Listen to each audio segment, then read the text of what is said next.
सभी को नमस्कार। मैं एसएस यादव किलोन नया पाठ्यक्रम लेके आया हूँ, शैक्षिक प्रबंधन। तो पहले तो हम इस पाठ्यक्रम के अंदर ये जानेंगे कि हमारा पाठ्यक्रम क्या है और क्या पढ़ना है और कैसे पढ़ना है, और इस पाठ्यक्रम में से कौन-कौन से जो ऐसी यूनिट्स हैं या टॉपिक्स हैं जो महत्वपूर्ण है और जहाँ से अब तक की परीक्षाओं में सर्वाधिक प्रश्न पूछे गए। कुछ ऐसी भी यूनिट्स हैं जिनमें से क्वेश्चन बहुत ही कम पूछे गए। तो देखिए, हमारी स्टडी हमेशा स्मार्ट होनी चाहिए। स्मार्ट स्टडी के लिए हमारी स्ट्रेटेजी बहुत जरूरी है। एक रणनीति बनानी है और रणनीति ऐसी हो कि हमारे 15 क्वेश्चन बिल्कुल करेक्ट हो जाए। उसी रणनीति को ध्यान में रखते हुए मैं आपके पास सामने आज एक कार्य योजना लेके आया हूं, और उस कार्य योजना का देखिए मैं आपको परिणाम बताना चाहूंगा। पिछली जो भर्तियां थी उन भर्तियों में मेरी किताब से ही लगभग मैक्सिमम क्वेश्चन पूछे गए थे, या किताब के नहीं कहकर हम ये कह सकते हैं कि जो मैंने गाइड बनाई थी उस गाइड में ही एक तरह से मैक्सिमम क्वेश्चन आए थे। और पूर्व की जो क्लासें हैं उन क्लासों के नोट्स में भी आप देखें तो क्वेश्चन आपको मिल जाएंगे। लेकिन परिस्थितियां बदलती हैं, ये विषय की प्रकृति बदलती हुई है, इसमें अपडेट्स काफी जरूरी होते हैं। जैसे जैसे अपडेट्स आएंगे मैं आपके सामने जरूर लेके आऊंगा, लेकिन कुछ टॉपिक्स ऐसे हैं जिनमें अपडेट्स नहीं होते हैं, तो कुछ ऐसे हैं जिनमें अपडेट्स बहुत ज्यादा होते हैं। उन सब चीजों पर हम बात करते हुए आगे बढ़ेंगे। तो आज हम अपने जो शैक्षिक प्रबंधन है, एजुकेशनल मैनेजमेंट, स्कूल मैनेजमेंट नहीं है, स्कूल मैनेजमेंट हेडमास्टर में आता है, अपने यहाँ जो सेकेंडरी एजुकेशन के होते हैं। अपने जो लेक्चरशिप में जो दिया गया है उसका नाम है एजुकेशनल मैनेजमेंट, शैक्षिक प्रबंधन। उसी की हम बात करेंगे और उसी की रणनीति बनाएंगे कि कैसे हमें सिलेक्शन लेना है और कैसे हमारे 30 जो अंक है वो प्राप्त हो जाए। कम समय में मैक्सिमम उपलब्धि वाला विषय है ये। कम पढ़ना पड़ेगा लेकिन आपको क्वालिटी और गुणवत्ता का पढ़ना पड़ेगा, और उसी पर आधारित हम बातचीत करते हैं। तो देखिए, आज का जो अपना टॉपिक ऐसा कुछ भी नहीं है, केवल एक जनरल सी चीज लेके आया हूं और इसमें सिलेबस का डिस्कस करेंगे और फिर हम शुरुआत करेंगे हमें पढ़ना क्या है और कैसे पढ़ना है। तो चलो अब हम शुरुआत करते हैं आज के टॉपिक की। बात करते हैं सबसे पहले भारत में शिक्षा। तो सबसे पहले देखिए, हमारे पास एक टॉपिक आता है जिसका नाम है शिक्षा, एजुकेशन।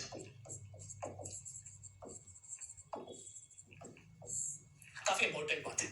मनोविज्ञान के जो हमारे साथी शिक्षक हैं उन्होंने देखिए आपको शिक्षा का अर्थ बताया होगा, शिक्षा की परिभाषाएं बताई होगी। मैं यहाँ शिक्षा का नया अर्थ बताऊंगा और नए परिभाषाएं हम बात करेंगे। देखिए यहाँ से क्वेश्चन से मैं आपसे क्वेश्चन पूछना चाहूंगा। देखिए, और क्वेश्चन आता है, एजुकेशन डे कब मनाया जाता है? बताओ। दूसरी चीज आती है, एजुकेशन डे को हम हिंदी में कहते हैं शिक्षा दिवस, कब मनाया जाता है? तो मेरा पहला क्वेश्चन आता है एजुकेशन डे।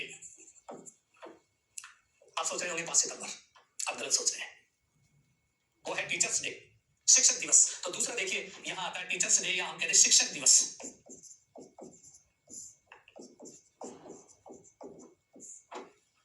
दोनों की यदि हम बात करें, दोनों अलग अलग है। अब आप समझ गए होंगे, टीचर्स जो डे है वो मनाया जाता है 5 सितंबर को। तो बताइए, एजुकेशन डे या शिक्षा दिवस कब मनाया जाता है? शिक्षा दिवस, शिक्षा दिवस कब मनाया जाता है भारत के अंदर? और बिल्कुल सही आंसर आता है इसका 11 नवंबर। 11 नवंबर ही क्यों मनाया जाता है? भारत के पहले शिक्षा मंत्री का जन्मदिन 11 नवंबर को आता है, उन्हीं की याद में इसे घोषित किया गया एजुकेशन डे, या हम कहते हैं शिक्षा दिवस। दोनों में अंतर है, टीचर्स डे अलग है डॉक्टर राधाकृष्णन, और ये अब्दुल कलाम के जो जन्मदिन है उसके रूप में मनाते हैं, शिक्षा दिवस के रूप में। दूसरी चीज ये केवल मैंने इसलिए बतानी चाहिए क्योंकि अपने विषय में काफी बारीकियां हैं। कई बार हम अर्थ कुछ और लगाते हैं और अर्थ कुछ और ही होता है, इसलिए थोड़ी सी चीज मैंने बताने की कोशिश की। जब बात चली गई शिक्षा की तो हम कुछ और आगे की बात करते हैं। देखिए यहाँ पर देखिए, आजादी से पहले की हमारी शिक्षा कुछ और ही है। हमारा देश आजाद हो गया, आजाद होने के बाद हमारा संविधान लागू हो जाता है, और संविधान जब लागू हो जाता है तो संविधान में एक अनुच्छेद है, अनुच्छेद 45। बताओ क्या है? नीति निर्देशक तत्व है ये। अनुच्छेद 45 किसमें आता है? नीति निर्देशक तत्वों में आता है, और इसमें 10 वर्ष की शिक्षा की बात कही गई थी अनुच्छेद 45 में। और नीति निर्देश की बात किसके लिए कही है? राज्यों के। तो सीधा सा है, राज्यों द्वारा 10 वर्ष में 14 वर्ष के बच्चों के लिए निःशुल्क शिक्षा उपलब्ध करानी, ये राज्यों का दायित्व था। केंद्र सरकार के लिए दायित्व क्यों नहीं लिखा गया? राज्यों के लिए क्यों लिखा गया? बताइए कि राज्य को ये निर्देश दिए गए। इसके अंदर अनुच्छेद 45 में ऐसा कोई अनुच्छेद नहीं बनाया जो केंद्र सरकार के लिए हो। क्यों नहीं बनाया गया? क्योंकि प्रारंभ में यदि हम बात करें, हमारी शिक्षा किसका अनुसूची का विषय थी? राज्य सूची का विषय था। हमारी जो शिक्षा थी इसको किसमें रखा गया? राज्य सूची में रखा गया था शिक्षा को। तो अब शिक्षा की जिम्मेदारी राज्य की थी, और इसीलिए राज्य को निर्देश दिए गए थे 10 वर्ष में प्रत्येक बच्चे के लिए, जो 14 साल की उम्र का बच्चा है, उसके लिए शिक्षा उपलब्ध कराना है। हमारे राज्य तो आज तक उपलब्ध नहीं करा पाए, 10 साल तो क्या। तो इसकी भी कहानी में बताऊंगा, जब शिक्षा के अधिकार, राइट टू एजुकेशन पढ़ाऊंगा तब हम बात करेंगे आज है या नहीं है या बदल गया है, इस पर भी हम बात करेंगे। दूसरी बात आती है कि जब राज्य सूची की जो बात है कि शिक्षा को राज्य सूची में रख दिया गया, इसीलिए केंद्र में कोई मंत्री भी नहीं बनाया गया। केवल जो मंत्री बनाया गया, कहां पर बनाया गया? राज्य स्तर पर ही मंत्री बनाया गया। बाद में एक समस्या महसूस की जाने लगी, और वो क्या थी? देश के अंदर एक जैसी शिक्षा का अभाव। अगर पूरे देश में हम एक जैसी शिक्षा देना चाहते हैं तो शिक्षा को यहाँ से निकालना पड़ेगा राज्य सूची से, और कौन सी अनुसूची में रखा जाए, या तो समवर्ती सूची में या केंद्रीय सूची। अगर केंद्रीय सूची में रख देते हैं तो सारी जिम्मेदारी केंद्र की हो जाती है। इसलिए 42वें संविधान संशोधन के अंदर, कौन सा संविधान संशोधन, 42वां संविधान संशोधन 1976, और ये संशोधन करने के बाद देखिए शिक्षा को किसमें रख दिया गया, समवर्ती सूची में रख दिया गया। और समवर्ती सूची का मतलब है केंद्र और राज्य दोनों की जिम्मेदारी होगी अब शिक्षा में जो काम करना है। और देखिए हम यहाँ परिभाषाएं नहीं पढ़ रहे शिक्षा की, शिक्षा से संबंधित कुछ शिक्षा दिवस, शिक्षक दिवस, अनुच्छेद 45, और शिक्षा देखिए कौन से विषय पर आधारित है, राज्य सूची पर आधारित था, लेकिन 1976 के बाद इसे बदल दिया गया 42वें संविधान संशोधन, और किसमें रख दिया, समवर्ती सूची। जैसे ही हम इसे समवर्ती सूची में लाए तो अब केंद्र में एक पद होना जरूरी था, शिक्षा मंत्री का पद भी, और एक मंत्रालय की स्थापना की गई, और जो मंत्रालय की स्थापना की गई थी उसका नाम रखा गया MOE, मिनिस्ट्री ऑफ एजुकेशन, शिक्षा मंत्रालय की स्थापना कर दी गई, शॉर्ट में इसको कहा गया MOE। 1985 के अंदर देखिए इसके साथ कई मंत्रालय और मिला दिए गए और इसका नामकरण कर दिया गया MHRD, मानव संसाधन विकास मंत्रालय, मानव संसाधन विकास मंत्रालय, और जिसका एक मंत्री भी होने लगा। और पहले जो शिक्षा मंत्री बने थे उन्हीं का जन्मदिन किसके रूप में मनाते हैं हम, उन्हीं का जन्मदिन शिक्षा दिवस के रूप में 11 नवंबर जो शिक्षा दिवस के रूप में घोषित कर दिया गया, तो यहाँ मंत्री पद संचित हो गया जिसका नाम रखा गया MHRD। लेकिन नई शिक्षा नीति आई 2020, तो दोस्तों याद रखना नई शिक्षा नीति के अंदर MHRD से अलग कर दिया गया हमारे शिक्षा मंत्रालय को फिर वापस, और एक नया मंत्रालय पुनः MHRD से जो नया मंत्रालय आ गया उसका नाम क्या, MOE, मिनिस्ट्री ऑफ एजुकेशन, यानी शिक्षा मंत्रालय। याद रखना 2020 से फिर पुनः आ गया हमारे पास जिसका नाम है शिक्षा मंत्रालय। ये देखिए अब ये है कब से है, 2020 से नई शिक्षा नीति में नाम बदल दिया गया। तो इस तरह से आप देखिए कुछ छोटे छोटे क्वेश्चन बन के आते हैं, शिक्षा दिवस, शिक्षक दिवस, अनुच्छेद 45, राज्य सूची, समवर्ती सूची, मानव संसाधन विकास मंत्रालय, और उसके बाद आज यदि आपसे पूछा जाए हमारी शिक्षा को देखने के लिए क्या बनाया गया, शिक्षा मंत्रालय। शिक्षा मंत्रालय का एक शिक्षा मंत्री भी है, ये बात कर रहे हैं हम किसकी, भारत सरकार की। राज्यों में तो ऑलरेडी पहले से ही था शिक्षा मंत्री, और अब केंद्र में भी शिक्षा मंत्रालय बन गया है। तो ये तो कहानी किसकी थी, भारत में शिक्षा। और शिक्षा का देखिए किस तरह से छोटे छोटे तथ्य जिनकी हमें जानकारी होनी चाहिए शिक्षा से संबंधित। अब पढ़ेंगे हम भारत में शिक्षा का विकास। बात करें तो दोस्तों ध्यान रखना एक बात, ये आपके इतिहास का जो फर्स्ट पेपर में जो इतिहास है उसमें दे रखा है भारतीय शिक्षा का विकास, लेकिन यहाँ मैं अपने मूल टॉपिक पे आने से पहले जरूर थोड़ी सी बात करूंगा स्वतंत्रता से पहले हमारी शिक्षा कैसी थी और कौन कौन से केंद्र हुआ करते थे, और आजादी के बाद यानी स्वतंत्रता के पश्चात हमारी शिक्षा के केंद्र कौन से बने, और आज जो वर्तमान में आप शिक्षा देख रही हो ये किसका परिणाम है, क्या क्या बदलाव है, उन सब बिंदुओं पर हम चर्चा करते हुए आगे बढ़ते हैं और आगे देखते हैं। देखिए भारत में शिक्षा का विकास, भारत में शिक्षा के विकास को मैंने दो भागों में वर्गीकृत किया है। पहला भाग तो देखिए हमने देखा स्वतंत्रता से पूर्व, और दूसरा पार्ट हमने देखा है स्वतंत्रता के बाद हमारी शिक्षा कैसी है। तो सबसे पहले हम देखेंगे आजादी से पहले जो हमारी शिक्षा कैसी थी, और स्वतंत्रता से पूर्व यदि शिक्षा की बात करें तो इसे हम तीन भागों में बांट लेते हैं। एक तो एशियंट देखिए हमारी जो इरा की जो एजुकेशन है उसको, एक मिडाइवल की देखते हैं, और एक ब्रिटिश। तो कहने का मतलब प्राचीन, मध्यकालीन, और उसके बाद कौन सी आती है, ब्रिटिश। सबसे पहले प्राचीन की यदि हम बात करें तो इसको लिखा भी है मैंने 1200 ईसा पूर्व की, 1200 ईसा जो पूर्व है उससे पहले जो हमारी शिक्षा थी 1200 ईसा पूर्व की यदि हम हमारी शिक्षा की बात करें तो देखिए यहाँ पर एक तो शिक्षा दी जाती है जिसका नाम था वैदिक शिक्षा, वेद पढ़ाए जाते थे, और जब वैदिक युग खत्म हो जाता है तो फिर आता है बौद्ध शिक्षा। वैदिक जो शिक्षा दी जाती थी उसके जो केंद्र बताए गए हैं आश्रम या गुरुकुल, और यहाँ जो शिक्षा दी जाती थी, शिक्षा के केंद्र तो क्या थे, आश्रम और गुरुकुल। शिक्षा जो दी जाती थी यहाँ पर यदि हम बात करें तो किसमें दी जाती थी, संस्कृत में। भाषा कौन सी थी, संस्कृत।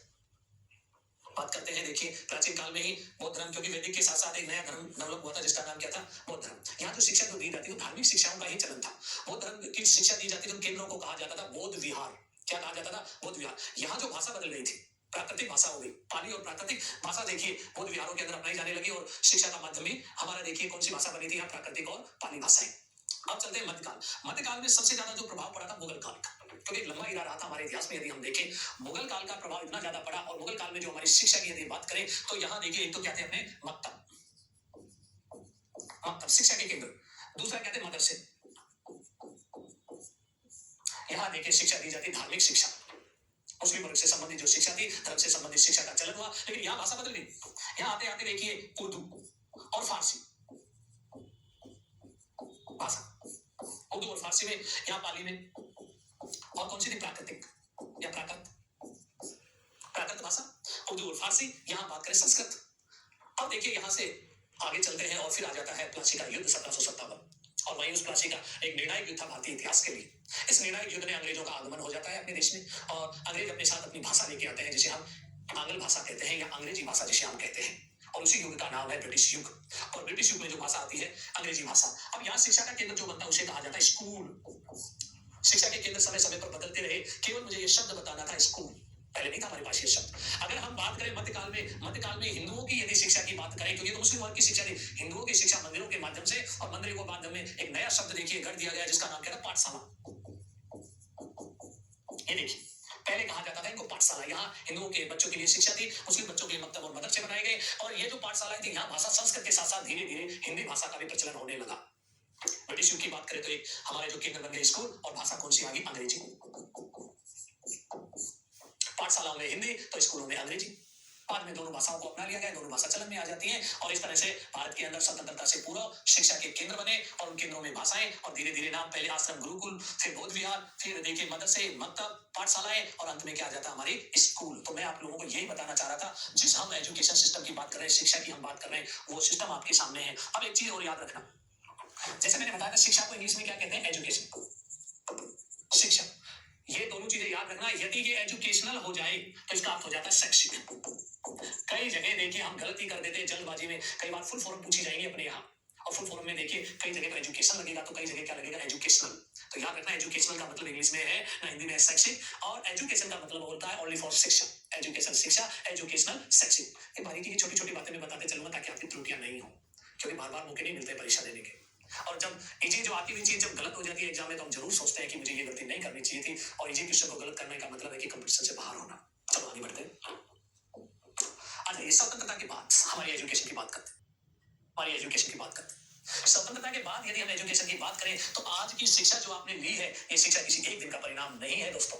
ये शिक्षा देखिए कई समितियों का परिणाम है, ये शिक्षा कई आयोगों का परिणाम है, ये शिक्षा कई नीतियों का परिणाम है। यानी बहुत सारे आयोग आए, आयोग को कहते हैं कमीशन, एजुकेशन कमीशन, बहुत सारी कमेटियां, एजुकेशन कमिटीज, या हम कह दीजिए शिक्षा समितियां या पॉलिसीज। पॉलिसी को हम हिंदी में क्या कहते हैं, नीति, एजुकेशन पॉलिसी। कौन कौन सी नीतियां आई, कौन कौन से आयोग आए, कौन कौन सी समितियां आई, इन पर भी हम बात करते हैं, और विस्तार से बात नहीं करके उन्हीं पर हम फोकस करेंगे जो अपने लिए एग्जाम की दृष्टि से बहुत ही महत्वपूर्ण है, जिनका कहीं ना कहीं जिक्र भी आएगा।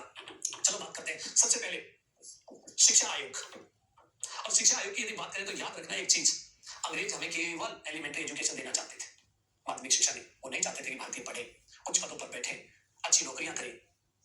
अगर हमारे पास उच्च शिक्षा आएगी तो हमारे समाज का डेवलपमेंट होगा, और हम देखिए गुलामी की बेड़ियों को तोड़ेंगे। वो नहीं चाहते, वो केवल हमें बाबू बनाना चाहते थे, मात्र ये शिक्षा देना चाहते थे कि भारतीय केवल नाम मात्र की शिक्षा ले। इसलिए उन्होंने शिक्षा सुधार इतने नहीं किए अपने यहाँ पर। और यदि हम बात करें ब्रिटिश युग के अंदर, ये जो युग था अपने यहाँ शिक्षा सुधार के नाम पर देखिए आता है 1854 का वुड डिस्पैच, इंडियन एजुकेशन का मैग्ना कार्टा कहा जाता है वुड डिस्पैच 1854 का, क्योंकि यहीं से हमारे टीचर्स को ट्रेनिंग देना शुरू हुआ था। पूछा भी गया था ये क्वेश्चन कि टीचर्स ट्रेनिंग कब प्रारंभ हुई, वुड डिस्पैच, बहुत बड़ा नाम है। इसके अलावा देखिए और भी, अगर 1854 की बात करते हैं, 1883 भारतीय शिक्षा आयोग आया, 1902 के अंदर विश्वविद्यालय आयोग आया, 4 के अंदर अधिनियम बनाया गया, उसके बाद हरडॉग समिति आती है, गांधी जी की बुनियादी शिक्षा आती है, सर्जेंटी योजना आती है। ये सब आजादी से पहले की बातें थी जिसे आप इतिहास में पढ़ेंगे। हम यहाँ केवल जो पढ़ रहे हैं किस में पढ़ रहे हैं, आजादी के बाद। और आजादी के बाद में देखिए कुछ आयोग, और आयोग की मैं बात कर रहा था, सबसे पहले यदि हमें जरूरत थी तो एक आयोग की थी, वो थी माध्यमिक शिक्षा से संबंधित, और इसीलिए सबसे महत्वपूर्ण आयोग आता है, उस आयोग का नाम है माध्यमिक शिक्षा आयोग। माध्यमिक शिक्षा आयोग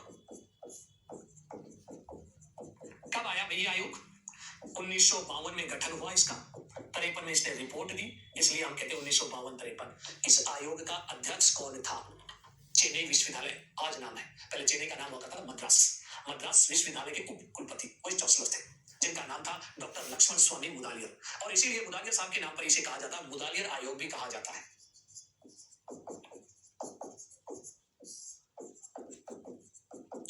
याद रखना दोस्तों, इसको रटना नहीं है, परीक्षा पूछा जाता मुदालियर आयोग का संबंध किससे था। अरे सीधा सा यहाँ लिखा हुआ माध्यमिक शिक्षा से। माध्यमिक शिक्षा कौन सी है, 9 से 12, 1 से 8 कहलाती है प्रारंभिक शिक्षा, एलिमेंट्री एजुकेशन। सेकेंडरी एजुकेशन कहलाती है माध्यमिक शिक्षा, इंग्लिश में कहते हैं सेकेंडरी एजुकेशन कमीशन।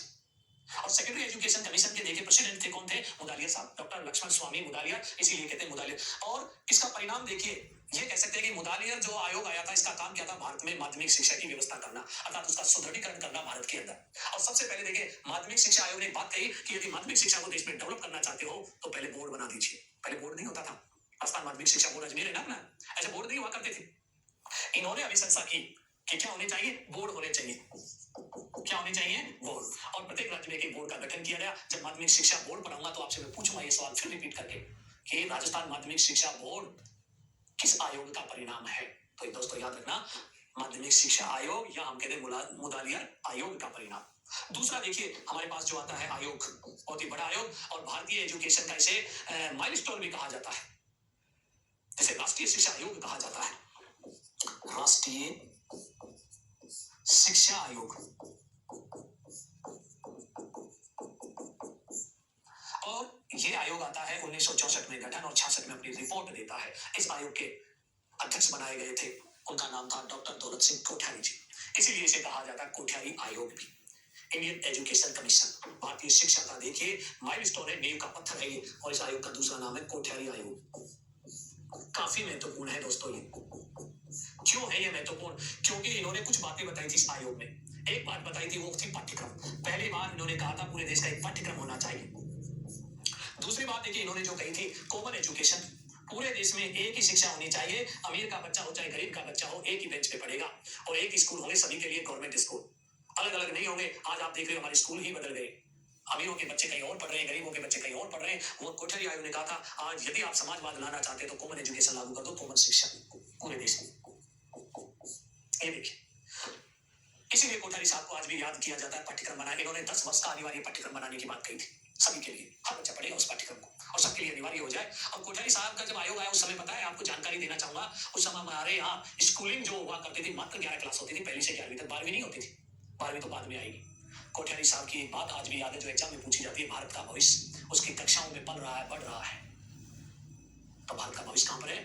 भारत के कक्षों में है। और यदि वो कक्षों में जो पाठ्यक्रम यदि अच्छा नहीं किया तो भारत का भविष्य सुनहरा नहीं हो सकता, अंधकार में हो सकता है। और ये कोटेशन पूछी भी गई है, भारत का भविष्य कक्षाओं में पल रहा है, बढ़ रहा है। ये किसने कहा था? कोठारी आयोग, अर्थात कोठारी साहब द्वारा कही गई बात थी। ये तो 2 आयोग याद रखना। अब चलते हैं हमारी समितियां तो देखिए छोटे छोटे सुधार करने के लिए कमेटियां बनाई जाती हैं, शिक्षा में सुधार करने के लिए। लेकिन आयोग देखिए बड़े होते हैं, इनका गठन किया जाता है, लेकिन समितियां भी छोटे छोटे सुधारों के लिए गठित कर दी जाती है। बालिका शिक्षा पर जोर देने के लिए, महिला शिक्षा पर जोर देने के लिए पहली बार एक समिति का गठन किया गया जिसका नाम था दुर्गाबाई देशमुख समिति। तो याद रखना ये भी एग्जाम की दृष्टि से महत्वपूर्ण है, दुर्गाबाई देशमुख।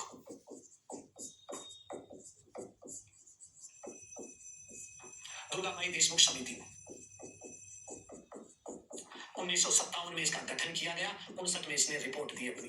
क्या रिपोर्ट थी? स्त्री शिक्षा को शामिल किया जाए पाठ्यक्रम में, बस इसीलिए दुर्गाबाई देशमुख को बनाया गया था इसका अध्यक्ष इस कमेटी का। दूसरा, हंसा पटेल द्वारा भी देखिए दी गई थी 1964 में एक रिपोर्ट।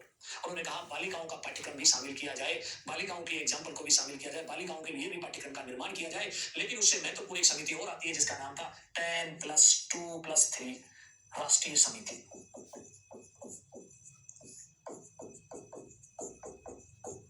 1975 काफी महत्वपूर्ण थी। दूसरी जो समिति बनाई गई है जो महत्वपूर्ण 10+2+3 ये पद्धति दी गई हमारे देश के लिए। कहा कि हमारे देश के लिए जो 10+1 जो पद्धति चली आ रही थी किसकी, ब्रिटिश, वो नहीं होनी चाहिए। कमेटी बनाई 10+2+3 वाली पद्धति के लिए और कहा गया इसको लागू कर देते। तो उसके लिए कमेटी बनी, कमेटी ने अपनी रिपोर्ट दी, रिपोर्ट में ये कहा कि ये सिलेबस होना चाहिए, हमारे देश के लिए अनुकूल है। और इसीलिए आपने देखा होगा 10+2 का मतलब है 10वीं तक, 10वीं के बाद 2 क्लास और पढ़नी है हमें, 11वीं और 12वीं। 11वीं को कहा गया +1, 12वीं को कहा जाता +2। पुराने लोगों से पूछिए, आप बच्चों से पूछिए, वो कहते हैं आप कौन सी कक्षा में पढ़ रहे हो? +1 में हो सर। दूसरे बच्चे से पूछिए, वो कहेगा +2 में। ये +2 आया कहां से? यहीं से आया था ये शब्द। लेकिन ये पद्धति लागू नहीं हो पा रही थी, केंद्र सरकार ने समिति का गठन किया, लागू नहीं हो पा रही क्योंकि इस समय राज्य सूची का विषय था ये शिक्षा। इसलिए तुरंत 42वें संविधान संशोधन में 1976 में बदला और इसे राज्य सूची से निकालकर समवर्ती सूची में रखा गया। अब केंद्र सरकार लागू कर सकती है पूरे देश में शिक्षा एकीकृत रूप से, और इसीलिए हमारे पास 10+2+3 वाली पद्धति आ जाती है। और इसी समिति का परिणाम 1, 2, तीसरी देखिए एक और आती बहुत ही महत्वपूर्ण, यशपाल समिति। ये भी परीक्षा में पूछी जा चुकी है। 1992 में गठन और 93 में रिपोर्ट आती है। इसके अध्यक्ष डॉक्टर यशपाल शर्मा जी, अब नहीं रहे हमारे बीच में। यशपाल शर्मा जी को इसका अध्यक्ष बनाया गया और इस समिति का जो शीर्षक रखा गया था, इस रिपोर्ट का शीर्षक था विदाउट बर्डन एजुकेशन, बोझ रहित शिक्षा।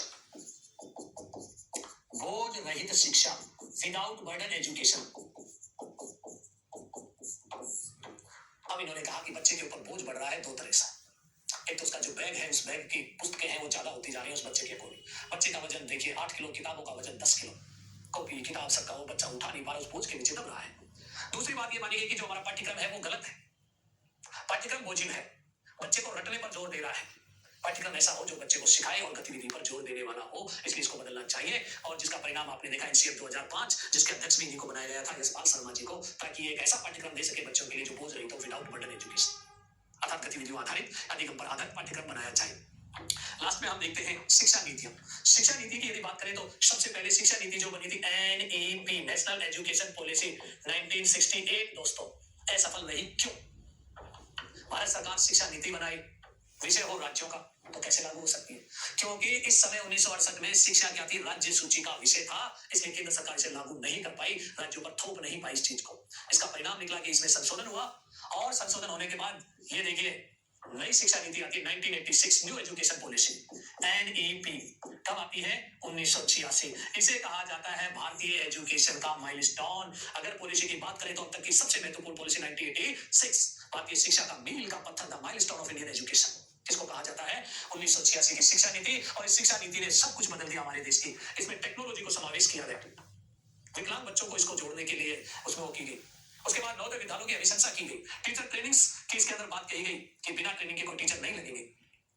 काफी सारे बदलाव किए गए अपने इसके अंदर, नवाचारों के ऊपर जोर दिया गया, और इसी पद्धति के पर आधारित इन्होंने जो अपनाया था 10+2+3, इस पद्धति को अपनाया। और अपनाने से पहले इन्होंने ये जो 10 साल है, इस 10 साल का भी वर्गीकरण किया, 5+3+2 किया इन्होंने, 10 साल का भी वर्गीकरण कर दिया था। कौन सी शिक्षा नीति ने? 1986। इस शिक्षा नीति को लागू करने के लिए प्रोग्राम चलाया गया, POA 1992, प्रोग्राम ऑफ एक्शन। क्या कहा जाता है इसको? Programme of action. इस नीति को लागू करने के लिए प्रोग्राम ऑफ एक्शन को अपनाया गया, और प्रोग्राम ऑफ एक्शन के माध्यम से इसकी चीजें लागू की गई। जैसे परीक्षा पूछा, डाइट किसका परिणाम है, टीचर ट्रेनिंग कॉलेज किसके परिणाम है, नवोदय विद्यालय किसका परिणाम है, कंप्यूटर शिक्षा किसकी देन है, सब किसकी थी? इंडियन माइलस्टोन की, अर्थात हम कह सकते हैं 1986 पॉलिसी। अब तो दोस्तों एक नई पॉलिसी भी आ गई है, और उस नई पॉलिसी का नाम क्या है? NEP 2020, नई शिक्षा नीति। कई बार आप लोग क्वेश्चन पूछा कब से लागू हो रही है, जिस दिन बन गई थी उसी दिन लागू हो गई थी।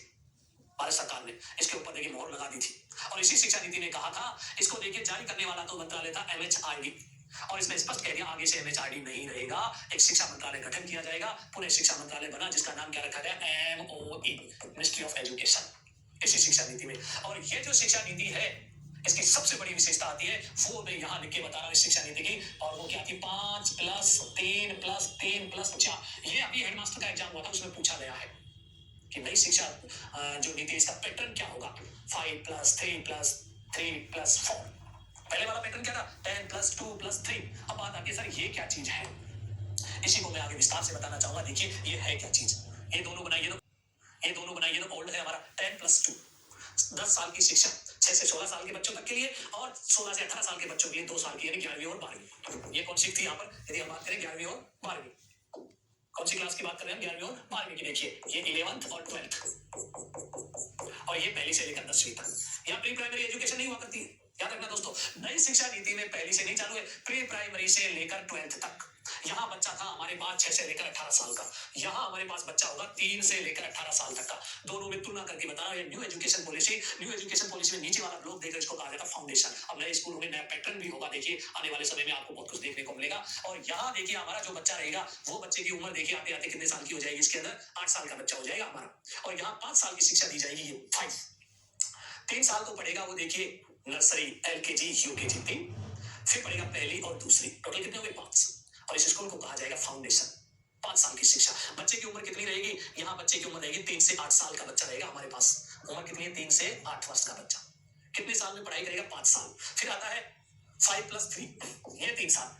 3 साल वाली जो क्लासें होंगी वो कौन सी होंगी? कक्षा 3, कक्षा 4 और कक्षा 5। उसे कहा जाएगा प्रीपेटरी स्कूल होगा। आजकल तो स्कूल अलग चलते हैं, 10+2 वाली पद्धति पर है, स्कूलों के नाम भी बदल जाएंगे, प्रीपेटरी स्कूल होगा अपना, जिसमें तीसरी, चौथी और पांचवी, और बच्चे की उम्र हो जाएगी यहाँ आते आते 8 से 11 वर्ष। फिर आगे चलते हैं, देखिए अपने इसके अंदर आता है 6ठी से लेकर 8वीं तक, यानी कहने का मतलब फिर 3 साल, क्योंकि 5+3+3 यहाँ बच्चे की उम्र हो जाएगी 11 से लेकर 14 वर्ष, 11 से 14 वर्ष। और इस स्कूल को कहा जाएगा मिडिल स्कूल। कौन सा स्कूल? मिडिल। क्लासें कौन सी होंगी? 6वीं, 7वीं, 8वीं। उसके बाद देखिए हमारी आती है सेकेंडरी एजुकेशन, 9 से 12 तक की कक्षाओं के लिए। यहाँ बच्चे की जो उम्र जो तय की गई है 14 से लेकर 18 वर्ष, और इसे प्लस वो कहा गया है 4, 4 साल की, 9वीं, 10वीं, 11वीं, 12वीं, 4 साल की। इसीलिए इस पद्धति का नाम बन गया 5+3+3+4, और इसे कहा जाएगा सेकेंडरी। क्या कहा जाएगा? माध्यमिक शिक्षा के विद्यालय। और ये पुरानी और नई पद्धति में पैटर्न था। नई शिक्षा नीति में एक चीज पर और दोस्तों जोर दिया गया है, वो मैं बता देता हूँ अभी आप लोगों को।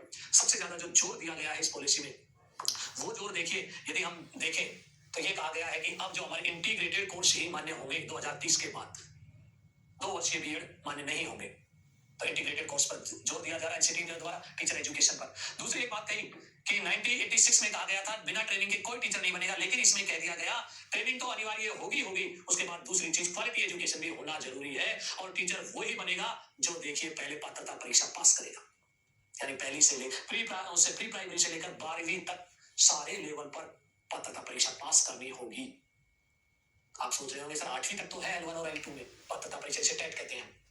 अरे वो तो शिक्षा के अधिकार आर्ट एक्ट 2009 के कारण लागू किया गया, धारा 23। लेकिन यहाँ एक्ट नहीं है, नई शिक्षा नीति है। नई शिक्षा नीति ने कह दिया कि क्वालिटी एजुकेशन, पात्रता परीक्षा के बिना कोई टीचर नहीं बनेगा। और टीचर को देखिए जो वार्षिक वेतन वृद्धि दी जाएगी वो दी जाएगी किसके आधार पर? उसकी क्वालिटी के आधार पर, ऐसे नहीं दी जाएगी। ऐसे बहुत सारी बातें हैं और बहुत सारी एजेंसियां स्थापित की जाएंगी मॉनिटरिंग के लिए। मूल्यांकन प्रणाली भी बदल दी गई, अब नाम रख दिया गया उसका नाम परख। चलो देखते हैं आगे और क्या क्या आते हैं इसमें बदलाव, और उन बदलावों के साथ हम और भी चीजें देखेंगे। अब मैं अंत में लेके आता हूँ पाठ्यक्रम। देखिए मैं कुछ यूनिट में रखा है मैंने, और टोटल यूनिट कितनी रखी है मैंने? पाठ्यक्रम की 14 यूनिट रखी है। कितनी रखी है? 14। और 14 यूनिट को हम पढ़ेंगे एक एक करके। यहाँ देखिए हमारे पाठ्यक्रम में सबसे पहले वाले में मैंने रखा है शैक्षिक प्रबंधन। अब तक जो सवाल पूछे गए हैं 10 क्वेश्चन पूछे गए इसमें से, जितनी भी परीक्षाएं हुई हमारी प्रधानाध्यापक वाली और व्याख्याता वाली जो भर्तियां हुई है उनमें पूछे गए हैं 10। क्या आता है इसमें? प्रबंधन का अर्थ, प्रबंधन का महत्व, प्रबंधन के प्रकार, प्रबंधन के उद्देश्य, प्रबंधन की प्रकृति, प्रबंधन के कार्य, ये सब चीजें हैं इसमें। दूसरा आता है राजस्थान में शैक्षिक परिदृश्य, सीवीडीओ। पूरे राजस्थान की एलिमेंट्री और सेकेंडरी एजुकेशन का जो परिदृश्य, कौन कौन से संस्थाएं और कौन कौन से अधिकारी हैं, वो सारा परिदृश्य, कौन सी राजकीय है कौन सी निजी है, इस तरह की जो सिस्टम जो अपने यहाँ पर है वो सारा का सारा देखिए किसमें आता है? इसी सीवीडीओ में आता है। और यहाँ से जो क्वेश्चन पूछे गए बहुत ही कम पूछे गए हैं, और कितने सवाल पूछे गए? 4 अब तक। अगला देखिए स्कूल मैपिंग, बहुत ही अच्छे सवाल पूछे जाते हैं। स्कूल मैपिंग, शाला मानचित्रण या स्कूल मानचित्रण भी कह देते हैं। यहाँ से जो सवाल पूछे गए 6 अब तक। एक छोटा सा टॉपिक है, बहुत ही शानदार टॉपिक है। उसके बाद हम बात करते हैं विद्यालय एक विकेंद्रीकरण इकाई के रूप में। और ये जितने भी ये जो टॉपिक है ना, ये सारे लिंक्डेड है। यहाँ से भी सवाल जो पूछे गए, कितने पूछे गए अब तक? 4 पूछे गए, छोटे छोटे टॉपिक है। फिर आता है विद्यालय प्रबंधन समिति एसएमसी, स्कूल मैनेजमेंट कमेटी। यहाँ से सवाल हर बार पूछा गया, 7 क्वेश्चन पूछे गए यहाँ से, और सिंपल से सवाल, अच्छे से छोटा सा टॉपिक है। अगला आता है इंस्टीट्यूट प्लानिंग, आईपी।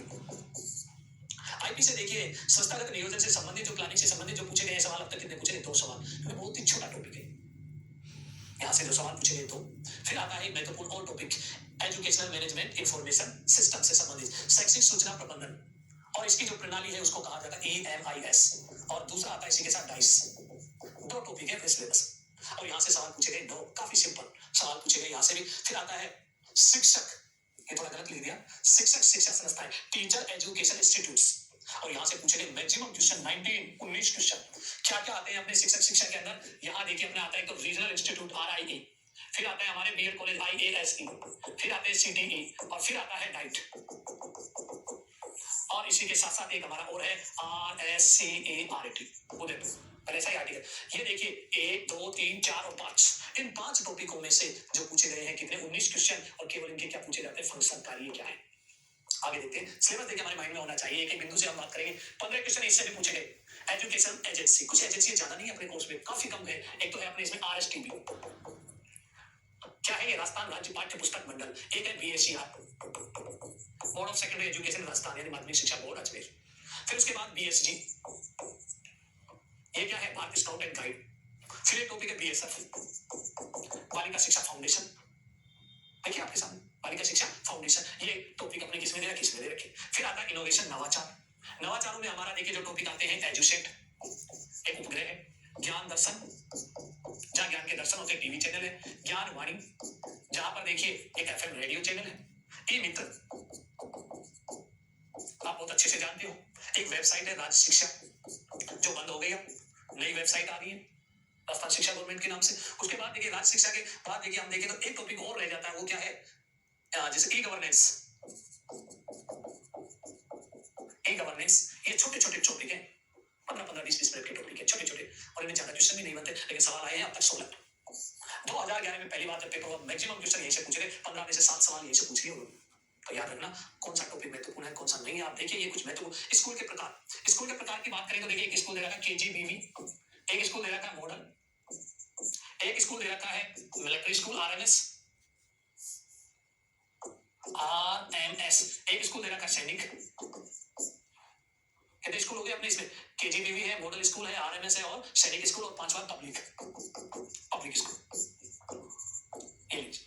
फिर आता है अपने इसमें योजनाएं, पुरानी योजनाएं दे रखी, जैसे सर्व शिक्षा अभियान, 18 क्वेश्चन आए इससे भी। फिर आता है माध्यमिक शिक्षा अभियान रमसा, और अब दोनों बंद हो गए, दोनों की जगह क्या आ गए संसा। समग्र शिक्षा अभियान का भी सवाल पूछे जाते हैं। उसके बाद आता है शिक्षा का अधिकार, right to education, top most 38 question. अभी जो हेडमास्टर की भर्ती हुई थी राजस्थान में संस्कृत शिक्षा विभाग में, 13 क्वेश्चन मात्र एक ही टॉपिक से पूछ लिए, इसीलिए इसकी संख्या बढ़ गई और 38 क्वेश्चन हो गए अब तक के। ये सारे एनालिसिस मेरी किताब में मिलेंगे, प्रीवियस पेपर एनालिसिस लॉन्च हो चुकी है किताब, और जल्दी आपको बुक स्टोर पर भी मिल जाएगी, उसको जरूर खरीदना, उसमें देखना, उससे बढ़िया कोई शिक्षक हो नहीं सकता। क्या पढ़ना है, क्या छोड़ना है, कैसे पढ़ना है, ये सारे क्वेश्चन हमें बता देते हैं एनालिसिस के अंदर, और बहुत ही अच्छे तरीके से हमने एनालिसिस दिया है। और अंत में मैंने रखा है भारतीय शिक्षा का इतिहास, और ये हिस्ट्री का टॉपिक है, लेकिन फिर भी मैंने बताने की कोशिश की है। और इस टॉपिक के अंदर हम पढ़ते हैं एनईपी, नेशनल एजुकेशन पॉलिसी 2020 को। इस तरह से अपना पाठ्यक्रम है, और पाठ्यक्रम आपके सामने है, पढ़ना क्या है, कैसे पढ़ना है, और मेरे साथ जुड़े रहिए, एक एक बिंदु वाइज आपको देखिए मैं इस चीजें क्लियर करूंगा। और आज इतना ही, फिर मिलते हैं अगली क्लास के साथ। सभी को मेरा नमस्कार।